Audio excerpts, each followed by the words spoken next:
The heart of your teams. The heart of Atlanta. Valley Sports South and Valley Sports Southeast. The heart of the fan.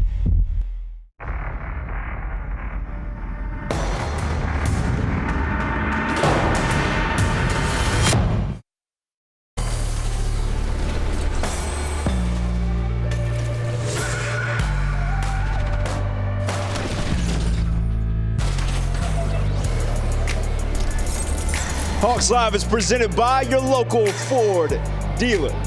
The mission is to get Nate to 701 tonight, and what better place to do it than State Farm Arena. The Sixers are in the building. So yes, the history is absolutely undeniable, and the energy is also undeniable. We're all well aware of the 7-game back and forth between these two teams, but in even more recent history, that loss we took up in Philly back in October, it's gonna need some avenging. It's another one here at the Farm, proven to be quite the place of comfort. We like it here. I don't know why we started off Philly fans, but we just gonna keep it moving. The Hawks fans are in the building for yet another Forever 404 night here at the Farm. Trevor Scales, Brian Oliver, what's going on and what's happening? We appreciate you joining us. And look, we understand the history that's there. It's been like largely a tale of two matchups where Joel Embiid may be held relatively in check during the regular season, but he got off in the playoffs. We all know the end result. All that to say, the energy is here, and so is the matchup. Oh, no doubt, because we got our people in the building, right?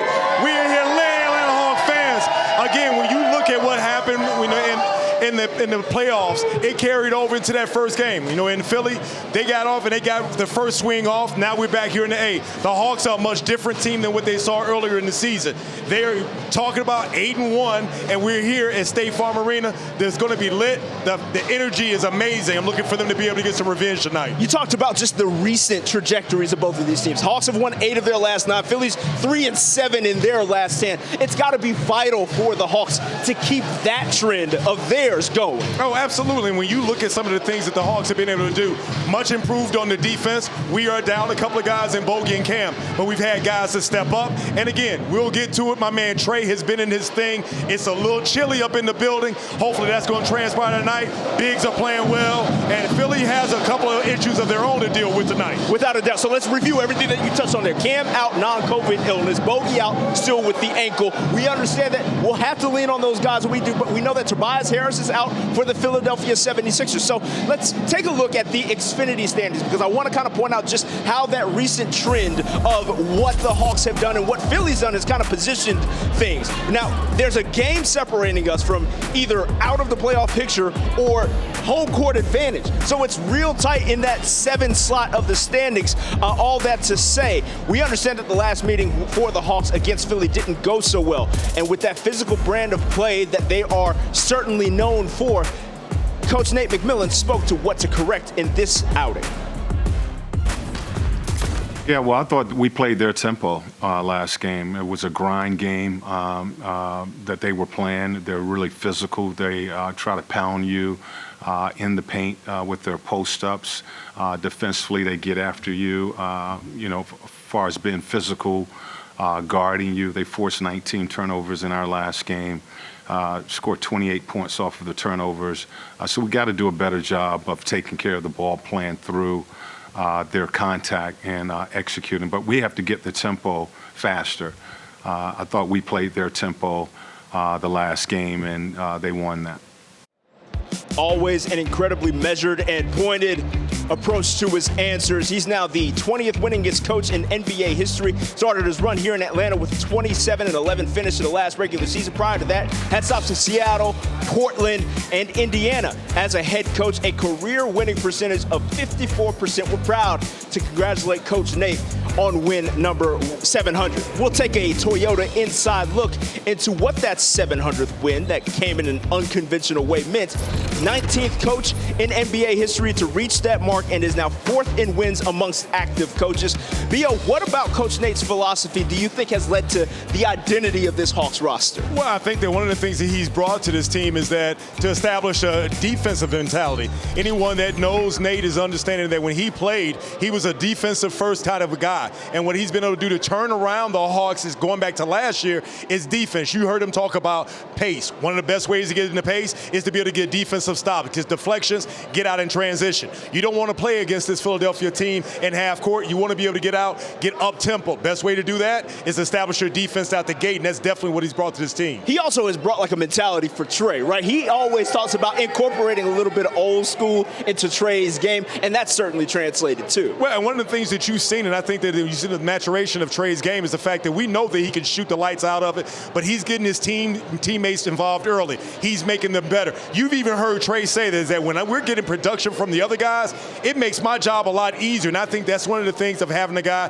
who's done it at the point guard position be able to help him out. Again, Trey has ascended to another level, and a lot of that is due to Nate McMillan and what he's been able to teach him so far. 5 30-point, 10-assist games for one Trey Young already this season that leads the NBA. A guy that helps him gets those assists, the playmaker, if you will, on the other end of those assists is John Collins, a brother that really does get up there quite a bit. We're going to revisit that specific poster and plenty more from John the Baptist next here on Hawks Live, taking you right up to tip-off on Bally Sports Southeast.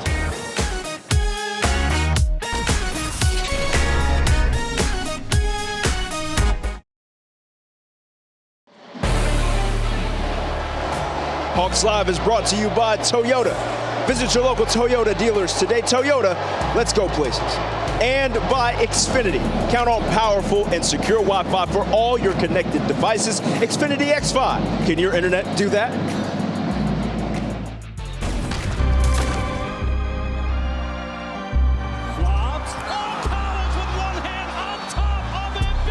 Straight from the source of it. If I don't got it, I'm sourcing it. Whatever it takes to have more of it. It's mine till I'm bored with it. Oh my! And Embiid is shaken up as well. That is just one of many posters provided by the one and only John the Baptist. And look, we might as well bring in a couple more experts on the matter of living above the rim. And the Hall of Famer Dominique Wilkins and the soon-to-be Hall of Famer Vince Carter joining the broadcast here on Hawks Live. And fellas, I understand that your standards are higher than the combined verticals of you two, but we're going to walk through a couple of these dunks that John Collins has provided over the past year and change, just to get your opinion on them. We'll start out in Brooklyn, January 1st. Trey in the paint, off the glass, and wisely no one jumps. Gentlemen, what do we think of this one? I'm gonna let you go first, Nick, because I know you're a tough critic. This one's pretty routine, so I'm gonna give him an 8 on that one. That's pretty. Now he was high. All right, but I'm gonna give him an 8. I mean, in the lane, in traffic, I'm gonna give him a 9. And I know Dominique. I know we've judged before, so I know how you think. So you don't have to explain to me. Now you got to explain to them. All of them out there looking. Now that's routine for John. Okay. But it's a lot of dunks that he's made that I've give 10s on. Right. You know, but that was pretty routine for him. Now he was very high above the rim. And it's not easy, but like you said, he makes it look easy. He made it look easy. He made that one look easy. Nick, I know you are hard on people when it comes to the dunks, man. I still think that it was a 9 because you look at it was in game. There were guys standing around. He was in traffic. 10, Hold on, he's in B. traffic, Off though. the glass, Nick? Off the glass? Did B ever dunk in the game? Hey, Really? That's what you want to do? Hey, I'm ducking strange. I am ducking strange. Hey, I may not go to the upper room, but I'm up there, though. I got some stuff. Okay, all right. Nick, you ain't have to do. In the interest of everybody's feelings right now, we're gonna go to the next dunk. All right, let's go. Go ahead to the next dunk. First baptism of the season before a game that didn't even count. Jared Allen going up and falling victim to JC here. What you got, Nick? Now, that's what I'm talking about. That's in traffic on somebody's head. Now you talking about up there? Leaning back. That's 11. Ooh, a 3-point swing from Nick. So it averaged a 10. Yeah, there you go. 9 and 10. He gets a 10 from me. He gets a 10 from me. Yes, indeed. Yes. B.O., what you got? Well, first of all, I want to say because Neek went to Georgia, and I know that they don't emphasize math a lot. That's why he's going to go ahead and try to average it out. I'm going to give it a 10. Vince can appreciate it. In North Carolina, they did emphasize math, so Vince, you understand what's about. VC, you better serve just laying out, like letting them two go at it, and just take you on the show. I just sit here. You see me? He hit me first. He hit me first, Vince, mama. Oh, we knew math. Count up. Next one. We're going back to the crib here. During the regular season, though, unsuspecting Kelly Olynyk in transition gets bodied. Baby. I'm still trying to figure out why exactly Kelly jumped, but Nick, go ahead. Give your rating, bro. Well, Kelly can't jump off a curb, so I'm gonna give him a 9 on that one. I'm gonna give him a 9. So here I'm gonna give him a 10, and here's why. So if you look at the film, Kelly is trying to jump back to knock John off path, and it didn't work because he was too high. You know what I'm saying? So that's why I'm giving him a 10. Show him your 9. So you got to understand something. I'm sorry, he was able to dunk through contact. See, you and I, we giving new school, old school kind of analysts. You know, You're right. So we're stuck in the middle on a lot of these. There you go. But John Collins, for me, gets more 10s than anything else throughout. I mean, because look, you have some 9s, 8s. I've had some 9s and 8s. It's okay, but we have more 10s. I'm going to go with 10. And I had a few 10s in my day, brother. Yeah. And I'm hoping that Georgia scores more than 10 points tomorrow against Alabama. So I'm going to give it a 10. I'm going to say one thing. How about them dogs? That's all right. We got one more we got to get to, though. Because we started the whole segment. We started the whole segment with this poster, right? Like, we got to get your opinion on the one that had Twitter in the chokehold the same way JC had Joel Embiid in the chokehold, right? Like, in-game, headlocks the man as he goes up and over. So vicious.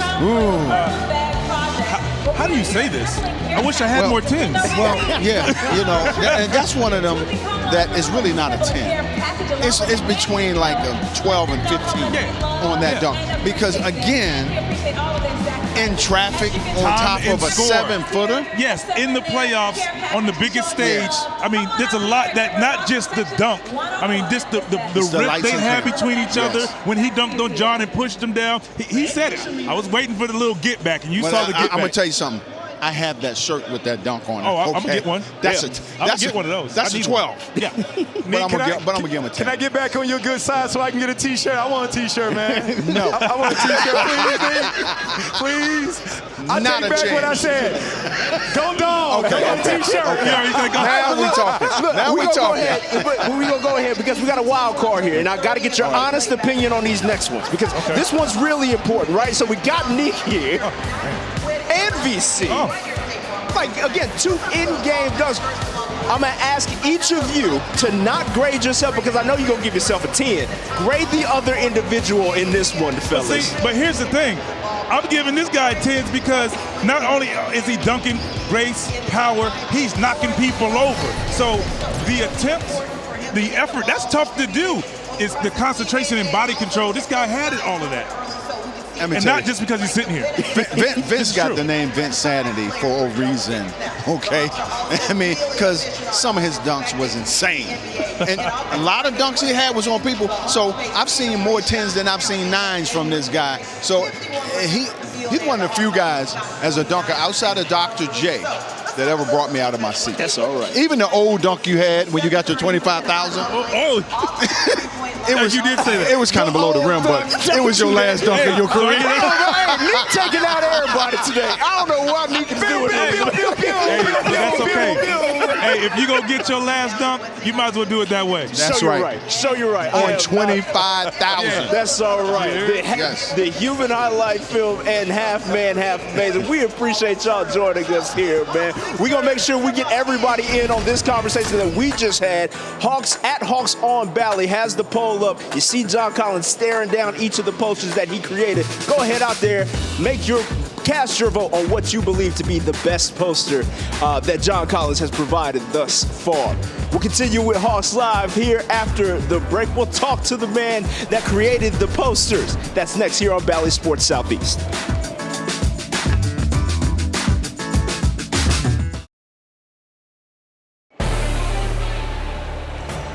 Hawks Live is brought to you by your local Ford dealer and by Georgia Lottery. Hawks taking on the Sixers in just a little bit, but the man we talked about ad nauseum last segment, John Collins, has been asked to do quite a bit aside from just the posters that he puts up nightly. We got a chance to catch up with him. Lauren Jabbar got a chat with him pregame. Thanks so much, John. It seems like the last couple of games, it's been next man up. Last game, it was next coach up mentality. Just what have you seen from the resiliency of this team? Guys stepping up and starters stepping up as well. Yeah, definitely got to give credit to the last couple of years of just, unknowncy of, the COVID year and the condensed year last year. I feel like it just puts everybody on their toes and tells everybody to stay ready at all times, and we have that on this team. And you look at the last time you played the 76ers, it was earlier in the season. It just seems like now the chemistry is a little bit different. It's clicking. You won 8 of the last 9.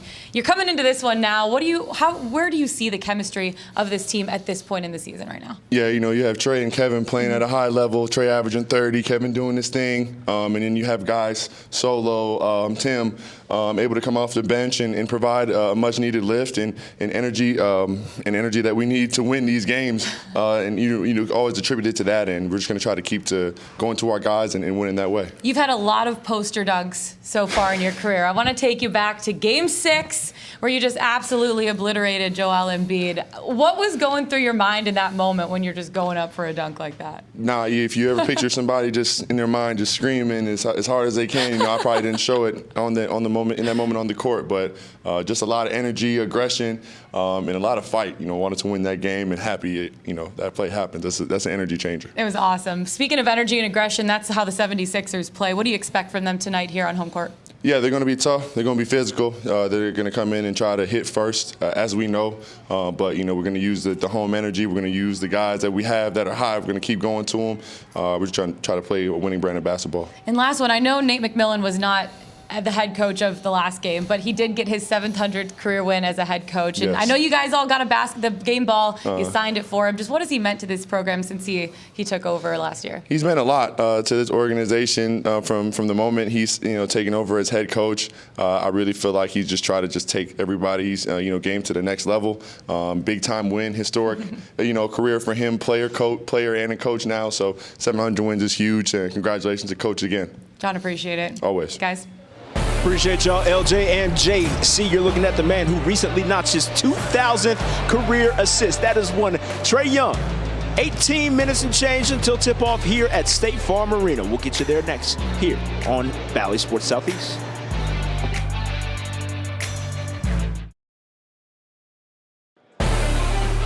Hawks looking to improve upon that 8-2 record here at home against the Philadelphia 76ers in just a little bit.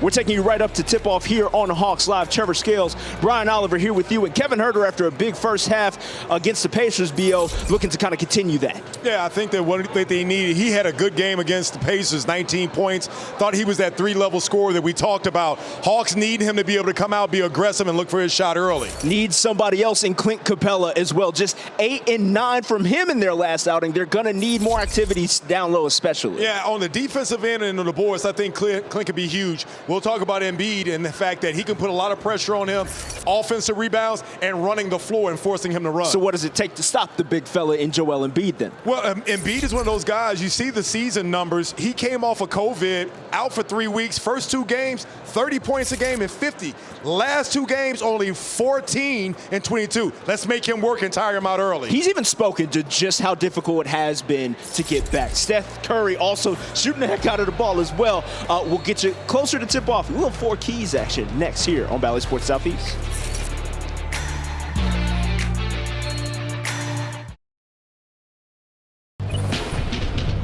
Hawks Live taking you right up to tip-off. B.O., what you got for 4 keys to the game? Essential to lock up the perimeter on the D. We talked about Seth Curry and the fact that they've got Tyrese Maxey. We got to be able to lock them up and not allow them to have free runs at the rim. Attack Philly's bigs in the pick and roll. This is one of the things I think that with Embiid, you have to tire him out, force him to be able to force that switch. And again, we talked about Embiid. Keep him in check, make him work. Again, he's trying to recover his wind, make him go. Let's get Clint running, put him in that pick and roll. Let's tire him out early. I just want to clear the air for the broadcast. B.O. has dunked. We have photo evidence of it in game. Yeah, that's my Nick. guy. Hawks taking on Philly next.